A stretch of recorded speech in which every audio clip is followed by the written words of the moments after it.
खबर तफसील से श्रीनगर शारजा फ्लाइट को अपने फ़िज़ाई हुदूद इस्तेमाल करने की इजाज़त देने से पाकिस्तान ने गुरेज किया है।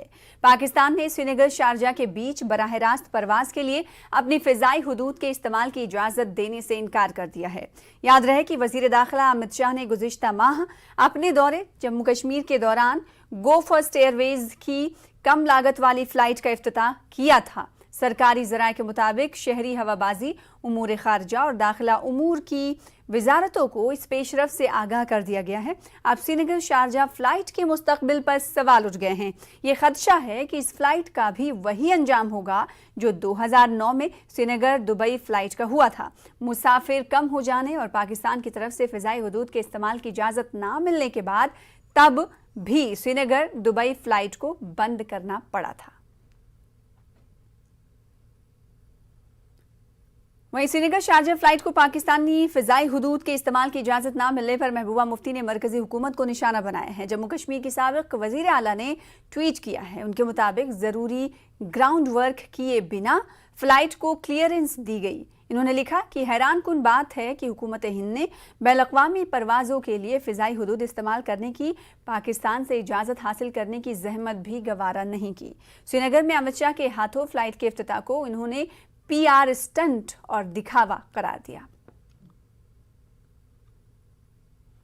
उधर नेशनल कॉन्फ्रेंस के जनरल सेक्रेटरी अली मोहम्मद सागर ने फ़िज़ाई हुदूद देने से पाकिस्तान के इनकार को बदकिस्मती से ताबीर किया है।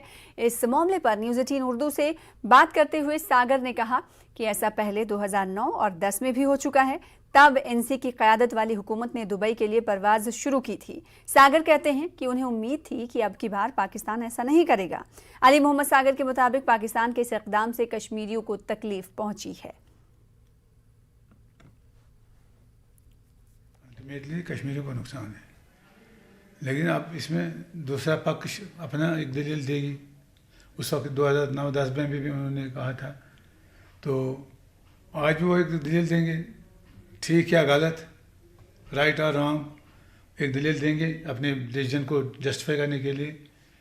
तो बेसिकली अल्टीमेटली जो इफ़ेक्ट होता है, जो असर होता है, जो इससे शिकार हो जाएंगे वो कश्मीरी लोग हैं, जम्मू कश्मीर के लोग हैं, जिनको फ़ायदा मिलता, एक एक्सपोजर मिलता, दूसरे कंट्री में जाता। इनका मेवा है, हमारा यहाँ फ्रूट है, हमारे यहाँ हैंडीक्राफ्ट्स है, हमारे यहाँ दो और चीज़ें हैं, या टूरिज़्म की सपोर्ट के लिए लोग यहाँ आते, तो उससे एक फ़ायदा मिलता है यहाँ लोगों को, एक बूस्ट मिलता है। आज एक कंट्री के साथ हुआ था, कल दूसरी, तो कल तीसरी हो सकता है। लेकिन अब जब इस स्टार्ट को यहाँ, इस प्रोसेस को यहाँ स्टॉप किया गया, तो यू कैन अंडरस्टैंड कि आगे क्या होगा। वज़ीर आज़म नरेंद्र मोदी रिवायत को बरकरार रखते हुए इस साल भी फौजियों के साथ ही दिवाली मना सकते हैं। ज़राए के मुताबिक इस बार जम्मू कश्मीर में नौशहरा राजौरी में लाइन ऑफ कंट्रोल पर तैनात फौजियों को PM खुशियों की सौगात देंगे। याद रहे कि साल 2019 में PM मोदी ने ज़िला राजौरी में LOC पर फौजियों के साथ त्यौहार मनाया था। सरकारी हुकाम का कहना है कि दिवाली पर वज़ीर आज़म की मौजूदगी से फौजी जवानों के हौसले बुलंद होंगे और ये पैगाम भी जाएगा कि पाकिस्तान की तरफ से दहशतगर्दों को ढकेलने की कोशिशों से हमारे हौसले पस्त नहीं होंगे।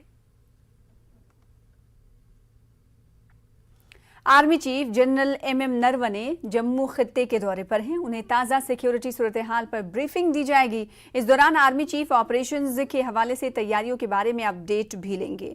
सरहदी इलाकों को जाकर आर्मी चीफ वहां तैनात फौजियों और कमांडरों से बातचीत करेंगे।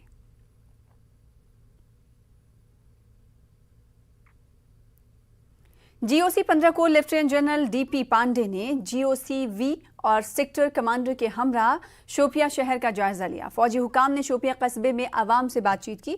ये लोग बटपुरा चौक की मसरूफ सड़कों पर फिरते रहे। इन्होंने मकामी लोगों को दिवाली की मुबारकबाद पेश की। शहर और शहरियों की नब्ज को समझने के लिए फौजी अफसरान ने आवाम से तबादले ख्याल भी किया। GOC 15 कोर ने 15 से ज़्यादा दुकानों को जाकर दुकानदारों से दोस्ताना माहौल में गुफ्तगू की। इस दौरान मुख्तलिफ उम्र के लोगों से बातचीत करने के बाद GOC ने उन्हें मुतमईन और खुश पाया। शोपिया कस्बे میں اس دورے کے دوران لوگوں نے GOC کا خیر مقدم کیا اور ان کے ساتھ سیلفیاں اور تصاویر بھی لی۔ شہر کے لوگوں کی جانب سے پرتپاک استقبال سے GOC حیران رہ گئے۔ لوگوں کی طرف سے محبانہ رد عمل پر GOC نے اظہار تشکر کیا ہے۔ GOC نے اپنے ماتحتوں کو ہدایت دی ہے کہ وہ لوگوں کے مفاد کو مد نظر رکھتے ہوئے فیصلے لیں۔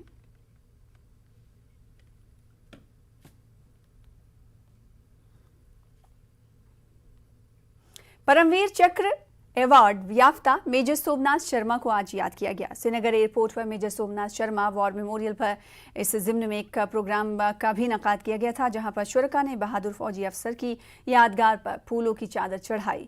میجر سومناتھ نے 1947 میں کشمیر کو پاکستانی حملہ آوروں سے بچانے میں اہم کردار ادا کیا تھا۔ آج اس تقریب میں جیکلائی ریجیمنٹل سینٹر کے کمانڈنٹ بریگیڈیئر سومیش سیٹھ نے دیگر افسران کے ہمراہ میجر سومناتھ کو گلہائے عقیدت پیش کیے۔ بڈگام میں یہ وار میموریل موجود ہے۔ میجر سومناتھ نے فوجیوں کی چھوٹی سے ٹکڑی کی مدد سے بڈگام میں 600 سے زائد حملہ آوروں کو روکنے میں کامیابی حاصل کی تھی۔ نئی کمک آنے تک میجر سومناتھ نے حملہ آوروں کو یہاں روکے رکھا تھا۔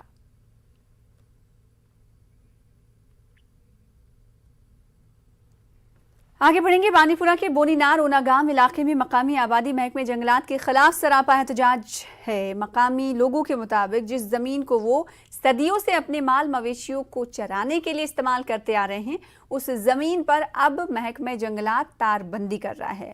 مقامی لوگوں کے مطابق اس بستی میں ہر کوئی مویشی پالتا ہے اور زمین کی تار بندی سے ان کے مویشیوں کو چرنے کے لیے جگہ نہیں ملے گی۔ ادھر محکمہ جنگلات کا کہنا ہے کہ جس زمین کی تار بندی کی جا رہی ہے وہ اسٹیٹ لینڈ نہیں ہے، بلکہ وہ زمین محکمہ جنگلات کی ہے اور محکمہ اپنی زمین کی تار بندی کر کے کوئی غلط کام نہیں کر رہا ہے۔ جنگلات محکمے ہماری جو چرائی ہے اس کو کلوزر لگا رہے، بند کر رہے، یا یہ جنگلات ہے چاہے یہ چرائی ہے، اس میں ہم نہیں لگانے دے گئے۔ ضلع گاندربل کے کرہما گاؤں میں ٹمبر کو سڑنے گلنے پر